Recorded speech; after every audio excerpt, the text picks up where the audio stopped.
Hej och varmt välkommen till vår podd. Jag heter Erik. Många frågar sig, kan man verkligen lära sig svenska hemma, helt utan lärare? Är det möjligt? Eller behöver man alltid en kurs, en bok, någon som rättar? Hej, även från mig. Jag heter Lina. Den här frågan är väldigt mänsklig. Jag har ställt den till mig själv många gånger. I början tvivlade jag. Jag trodde att man utan undervisning bara lär sig långsamt eller kanske fel. Men hemma upptäckte jag något viktigt. Vad var det? Hemma hade jag ro. Ingen tittade på mig. Jag fick göra fel. Jag fick säga saker fel, skratta och försöka igen. Jag insåg att lärande inte alltid måste vara högt. Ofta sker det tyst i bakgrunden. Det känner jag igen. Många tror att lärande betyder sitta, skriva och tänka. Men ofta lär vi oss mer när vi lever. Precis. Jag lärde mig inte bara svenska, jag bjöd in den. När jag lagade mat stod radion på. När jag städade hörde jag röster. Jag förstod inte allt. Men det gjorde inget. Språket var där. Det blev plötsligt en del av min lägenhet. Och till slut fastnar något. Ja, ett ord, ett ljud, en känsla. Jag minns hur jag när jag dukade bordet plötsligt viskade tallrik, kniv, glas. Det var ingen plan, bara nyfikenhet. Men just det var lärande. Det är ett fint ögonblick. För mig var det liknande. Jag lyssnade på ljudböcker när jag plockade undan. Först var det bara ljud. Sen märkte jag att jag förstod meningar. Helt långsamt. En viktig punkt är också vänlighet. Hemma får man vara långsam. Om en dag går utan svenska är det inget fel. Nästa dag fortsätter man. Den här inställningen tar bort mycket press. Och press är ofta den största fienden när man lär sig. Ja. Att lära sig svenska hemma betyder inte att göra mycket varje dag. Det betyder att låta språket bli en del av livet, utan rädsla. Och kanske är det just svaret på frågan från början. Ja, man kan lära sig svenska hemma. Inte perfekt, inte snabbt, men äkta. Och just det gör skillnaden. Nu pratar vi om små vanor som kan hjälpa hemma när du lär dig svenska. Många tänker på stora planer när de hör ordet vanor. För mig handlar det mer om pyttesmå steg som går att lägga in i vardagen. Jag börjar till exempel gärna med att lyssna. Varje morgon spelar jag en enkel podd i 10 minuter. Inte högt, mer i bakgrunden. Medan jag gör kaffe eller fixar köket finns svenskan bara där. Det gillar jag. Hos mig är det ofta musik. En svensk låt på morgonen, ibland när jag borstar tänderna. Jag sjunger inte bra, ofta fel, men högt. Det struntar jag i. Munnen vaknar och språket börjar röra sig. Det känns lekfullt, inte som plugg. Jag har också en liten pratrutin. Ibland ställer jag mig kort framför spegeln. Bara 2 meningar. Jag säger hej och sen min plan för dagen, helt enkelt. Till exempel, idag jobbar jag hemma. Eller, jag handlar senare. Det tar mindre än 1 minut men ger svenska till dagen. Det tycker jag är fint. För mig sker det snarare på kvällen. Jag skriver 3 korta meningar i ett häfte. Inga långa texter, ingen rättning, bara tankar. Till exempel, idag var lugn. Jag kokade soppa. Jag är trött. Ibland läser jag meningarna högt. Ibland bara tyst. Skrivande hjälper mycket. Det håller orden kvar. Och det visar också. 5 minuter räcker ofta. Du behöver ingen timme. Regelbundenhet är viktigare än längd. Små doser, men ofta. Platsen hjälper mig också. Mitt svensk häfte ligger alltid på samma plats, så ser jag det automatiskt. Synlighet är en tyst påminnelse. Jag behöver inte komma ihåg, det bara finns. Precis. Jag använder ibland också en timer. 5 minuter lyssna, sen ringer den. Efter det slutar jag, även om det är spännande. Så förblir det lätt. Utan stress. Pauser är lika viktiga. En ledig dag kan göra gott. Efteråt känns svenskan ofta fräschare. Vanor lever av god stämning, inte av tvång. Det har jag också upplevt. Efter en paus fick jag mer lust igen. Glädje är en viktig del av lärandet. Självklart finns det också saker som inte funkar. Jag ville en gång plugga grammatiklistor varje dag. Efter några dagar var jag bara trött. Så jag slutade. Nu lär jag grammatik mer i sammanhang, när jag läser eller lyssnar. Det var liknande för mig med en tjock lärobok. Den var för tung i vardagen. Nu tar jag fram den bara vid en konkret fråga. Det passar mig bättre. Vanor får ändras. Det som hjälper idag behöver inte passa imorgon. Det är normalt. Jag minns en enkel rad. Ett litet steg per dag räcker. Ja, och de små stegen lägger sig på hög, helt tyst. På kvällen gör jag ibland något annat. Jag tittar på serier med svenska undertexter. Om ett ord sticker ut pausar jag och läser det 2 gånger högt. Ofta fastnar det, även utan anteckning. Undertexter ger trygghet, man hör och ser samtidigt. Tempot känns lugnare.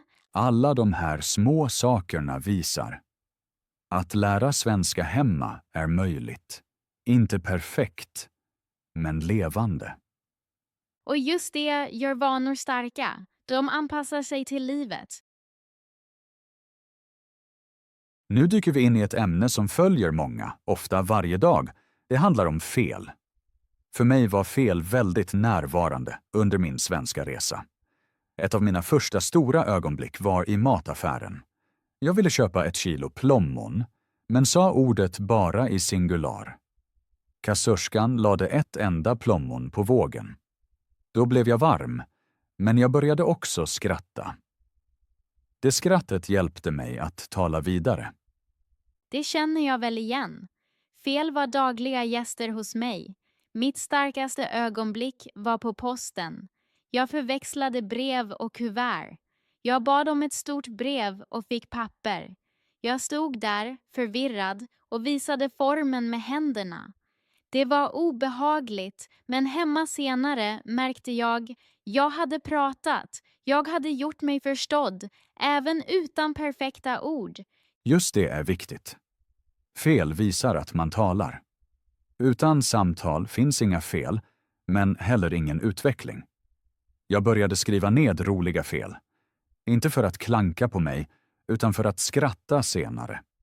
När jag läser anteckningarna idag ser jag hur mycket säkrare jag blivit. Det gör jag också. Min anteckningsbok kallar jag felsafari. Där ser jag vilka fel som ofta kommer. För mig är det artiklarna. En och ett byter plats som de vill. Jag skrev länge ett radio istället för en radio. En gång skrattade någon vänligt och förklarade det för mig. Sedan dess sitter det. Jag sa länge en smör. Sådana små smärtor fastnar. Jag tror lite smärta hjälper minnet. Och skratt hjälper att fortsätta. Ja, men det finns också djupare perioder av frustration. Efter ett tag förstod jag plötsligt mindre än tidigare. Det var tungt. Då ändrade jag min blick. Jag lyssnade inte på varje ord, bara på språkets melodi. Efter några veckor kom orden tillbaka. Det här är en väldigt bra poäng. Jag hade en liknande period med läsning. Jag slog upp vartannat ord och blev bara trött. Till slut lade jag ordboken åt sidan och litade på sammanhanget. Först förstod jag mindre exakt, men det blev flyt. Sen kom noggrannheten tillbaka av sig själv. Så hjälpte det att släppa taget. Ja. För mig känns det som att cykla utan stödhjul. I början vinglar man, fel sker. Men senare rullar man vidare och märker det knappt. Framsteg kommer ofta tyst. Det knackar inte på. Ibland ser man det först i efterhand. Precis. Nyligen läste jag ett stycke i en bok utan ordbok. Först efteråt insåg jag att jag inte slog upp något. Det är små segrar. Och de små segrarna ger energi. Jag firar dem medvetet. Ibland med ett leende, ibland med rörelse, ibland bara med vila. För mig hör en liten ritual också till.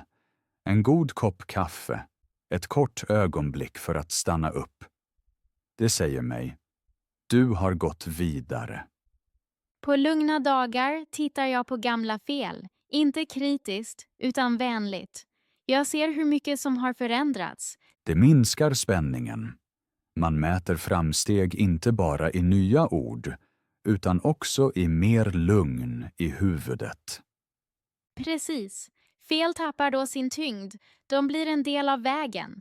Och den vägen får snubbla. Ja, att snubbla hör till.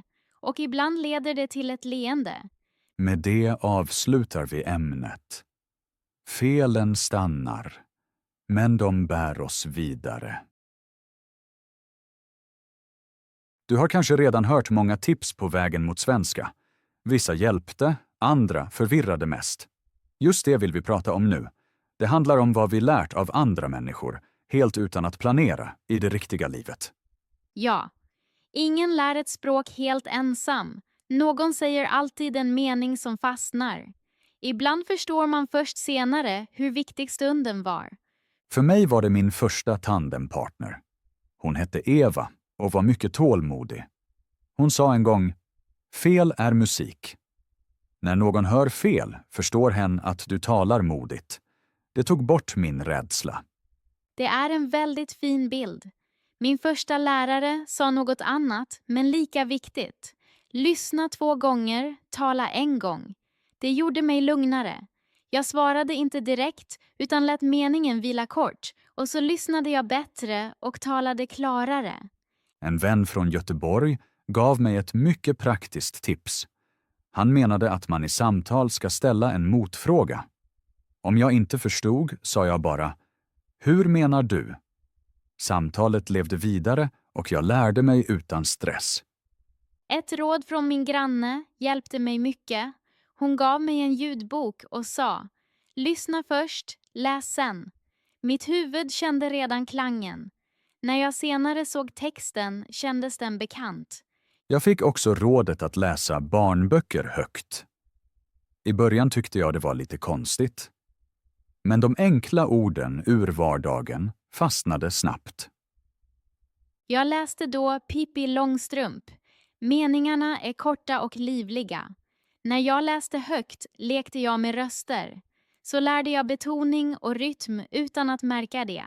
En coach sa till mig, tala som en skådespelare, men känn som dig själv. Det hjälpte mig att bli friare. Musik har också gett mig mycket. I en kör hörde jag hur språk låter när det flyter. Pauser, andning, rytm, allt ingår. Spel har också hjälpt mig. Scrabble på svenska var jobbigt, men roligt. Jag lärde nya ord utan att plugga dem. Samtidigt har jag förstått att inte varje råd passar. Vissa tips känns fel. Till exempel att rätta varje fel direkt. Det stoppade mitt talflöde. Jag kände likadant med hårda studieplaner. Jag har lärt mig att pröva råd. Som skor. De måste sitta rätt. Precis. Vissa följer oss länge, andra kan vi släppa. När vi ser tillbaka hör vi många röster på vår väg. Och varje röst har bidragit med en liten bit. Tålamod, mod och tillit växer ofta genom andra människor. Och så växer den egna vägen steg för steg. Nu kommer vi till ämnet att hålla i. Ja, hålla svenskan levande under lång tid. Många startar ivrigt men tappar rytmen efter några veckor. Det känner jag igen. Motivation svänger som vädret. Vilka knep hjälper dig när energin sjunker? Jag satsar på rutin, inte humör. Till exempel lyssnar jag på nyheter när jag diskar. Du kopplar alltså språket till fasta handlingar. Precis. Då funderar jag inte på om jag har lust. Jag gör något liknande när jag joggar. En podd spelar och kilometerna flyger. Gillar det. Rörelse håller huvudet öppet. Ibland byter jag musik mot ljudböcker. Väljer du lätta böcker eller tunga romaner? Ofta lätta deckare. Spänningen drar mig vidare. Spänning är perfekt för att hålla i. Jag slutar ibland medvetet mitt i ett kapitel. Då ser jag fram emot nästa runda. Bra knep. Jag gör liknande med serier. Jag stoppar efter 20 minuter och går därifrån. Så förblir nyfikenheten hög. Precis. Nyfikenhet är starkare än ren disciplin. Jag har också en svenska kväll varje vecka med vänner. Berätta mer. Vi lagar mat ihop, pratar bara svenska och spelar kort. Det låter underbart. Var och en tar med ett nytt ord och förklarar det. Så uppstår gemenskap och språket växer. Regeln är lös. Saknas någon? Ses vi online? Flexibilitet håller gruppen levande. Våra lyssnare kan också starta små svenskträffar. Kanske en gång i månaden, mer krävs inte. Ibland skriver jag inköpslistor bara på svenska. Det gör jag också, men med recept. Ser du fler sätt att hålla svenskan synlig? Ja, jag använder mobilpåminnelser på svenska. Till exempel? Ett alarm säger 9:00. Drick vatten, på svenska såklart. Så upprepas en fras varje dag. Precis. Efter en vecka låter den bekant. Jag pratar också svenska med min hund. Och förstår han dig? Han förstår tonen, inte grammatiken. Men det är roligt. Djur är perfekta lyssnare. Sant. De rättar aldrig. Mina växter hör också många svenska historier. Väldigt charmigt. Skratt hjälper, allvar tar energi. Bra rad. Jag antecknar den i huvudet. Erik, har du stunder när svenskan nästan försvinner? Ja, när jobbet är stressigt. Då tänker jag på mitt modersmål. Vad gör du för att komma tillbaka? Jag sätter ett mikromål. Till exempel 5 minuters läsning. När jag börjar vill jag ofta stanna längre. Att börja är halva jobbet. Precis. Och framgång byggs av små stunder. Jag planerar varje vecka en höjdpunkt, till exempel en svensk konsert. Lär du dig nya ord då? Ja, och känslor till det. Då stannar de. Känslor limmar fast språket. Våra lyssnare kan välja en favoritlåt och känna den. Skriv till oss vilken låt som följer er. Kanske blir det en fin spellista. Vi håller svenskan närvarande genom att bjuda in den, inte tvinga. Det sammanfattar allt bra. Vi är nästan vid slutet av vår resa, Lina. Ja, tiden flög verkligen idag. Vi har pratat mycket om svenska i vardagen. Väldigt mycket. Och varje del byggde lugnt på den förra. Jag känner hur rund vår dialog har blivit. Jag också. Kanske känner våra lyssnare det just nu. Vilken del gillade du mest idag? Jag tyckte mycket om felsafarin. Den visar mod och humor. Sant. Fel gör oss levande. Och du, vilken del stannade kvar i huvudet? Idén att knyta språket till rutiner tyckte jag var stark. Den gör svenskan synlig utan press. Kanske testar några lyssnare en ny rutin direkt. Det skulle glädja mig mycket. Mig också. Skrivande hjälper att hålla i. På tal om skrivande tänker jag upprepa min kaffeskål imorgon. Då dansar jag i köket, lovar jag. Haha, härligt. Våra lägenheter blir små språkscener. Det låter nästan poetiskt. Kanske, men poesi hjälper minnet. Sanna ord. Jag tror att vi snart kan läsa en kort dikt tillsammans. Bra idé. Det vore en ny utmaning. Men nu vill vi sakta sammanfatta. Ja, kärnidéerna lyser redan framför oss. Vill du börja eller ska jag? Börjar du gärna så lägger jag till. Allt klart. Innan du börjar, lyssna kort på tystnaden. Fint. Denna tystnad bär varje nytt ord. Precis. Okej, jag tror det var ett fint yttrande för att avrunda. Ska jag sammanfatta allt? Ja, tack. Det vore underbart. Innan jag börjar kommer jag på en liten anekdot. Berätta snabbt. Den passar säkert bra. Igår hörde jag en granne öva. Han sa hela tiden fönstret. Han uttalade inte T-et i slutet, så det lät roligt. Och vad gjorde du? Jag sa vänligt genom väggen. T-et vill höras. Härligt. Lät det bättre sen? Ja, vi skrattade båda. Strax efter uttalade han det tydligt. Sådana minimöten håller språket levande. Precis. De påminner oss om att uttal är vardag. Exemplet passar perfekt eftersom det visar hur ihärdighet låter. Nu är jag redo för sammanfattningen. Jag lutar mig tillbaka och lyssnar.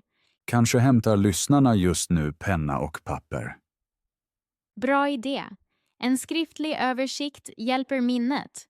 Jag ger dem en stund att andas djupt. Andas vi alla tillsammans. 1, 2, 3. Mycket bra. Nu börjar vi. Kör vi. Så, här kommer sammanfattningen. Jag försöker säga allt tydligt och långsamt. Så förstår alla oss. Perfekt. Och om något saknas, fyller du i sen. Deal! Bra, då sätter jag verkligen igång. Sitter våra lyssnare bekvämt? Om inte, ändra ställning en stund. En rörlig rygg lär bättre, tror jag. Haha, sant. Men nu räcker det med gymnastik. Okej. Jag tar ett djupt andetag till. Och kör! Start. Nu. Idag visade vi i 5 delar hur svenska långsamt blir del av hemmet. Först berättade vi hur tysta ljud, sånger och röster i bakgrunden hjälper. Sedan talade vi om pyttesmå vanor som att skriva till kaffet, sjunga vid tandborstning och spegelprat. I 3:e delen delade vi våra roliga fel. Vi sa att fel är vänner eftersom de visar mod och framsteg. Efter det mindes vi tips från andra människor. Musik, barnböcker, motfrågor och spel gjorde lärandet färgrikt. Vi lärde också att råd måste provas, för en sko passar inte varje fot. I sista huvuddelen handlade det om att hålla i. Vi satte rutin före humör, vi knöt svenskan till disk, jogg, hundar, växter och små träffar med vänner. Vi förklarade att nyfikenhet är starkare än ren disciplin. Tillsammans ger det en bild av språket som en gäst man vänligt bjuder in. Ingen tvång, bara stadig, mjuk närvaro. Vi betonade tålamod, glädje och små segrar som kaffeskål eller köksdans. Den som går denna väg bygger långsamt ett hem för ord. Det är kärnan i vårt samtal. Jag vill också betona att pauser är tillåtna. En ledig dag kan ge ny energi. Vi påminde att framsteg ofta kommer tyst och syns först senare. Därför lönar det sig att bläddra i gamla felförteckningar och fira vägen. Vi bjöd alla att upptäcka egna ritualer och skriva sina erfarenheter till oss. Så växer ett litet samhälle som lyssnar, talar, skriver och skrattar tillsammans. Det sammanfattar allt. Tack Erik. Det var en klar och varm sammanfattning. Varsågod. Jag hoppas våra lyssnare kunde följa varje punkt. Om frågor finns kvar, skriv till oss. Vi svarar gärna i lugn och ro. Precis. Vi blir glada för varje feedback och varje liten berättelse. För mig var samtalet idag särskilt avslappnat och inspirerande. Jag tyckte också det var skönt. Dina exempel gav färg. Tack! Jag tror vi kompletterar varandra bra. Jag håller med. Ett team med humor lär lättare. Till våra lyssnare, testa kanske ett litet tips redan idag. Ja, sätt ett mål som ryms på 5 minuter. Och om det lyckas, unna er en dans eller en kaffe. Att fira är viktigt, även vid pytteliten framgång. Innan vi säger hej då, ett tack till alla som lyssnar. Utan er skulle denna podd inte finnas. Er nyfikenhet bär oss. Håll er friska, håll er nyfikna och låt språket flöda vänligt. Vi blir glada om ni är med nästa avsnitt också. Tryck på prenumerera eller kom bara ihåg vårt namn som ni vill. Vi stannar här, redo för nya samtal och många svenska ord. Nu är det dags att säga hej då. Hej då allihopa, ta hand om er. Vi hörs snart och tack för att ni lyssnade. Ta er idag en lugn stund, andas och tänk på ett nytt ord. Kanske är det fönsterbräda, kanske lagom, kanske något helt annat. Skriv ner det, säg det högt och le samtidigt. Så står ordet inte ensamt utan drar till sig vänner. Lovar.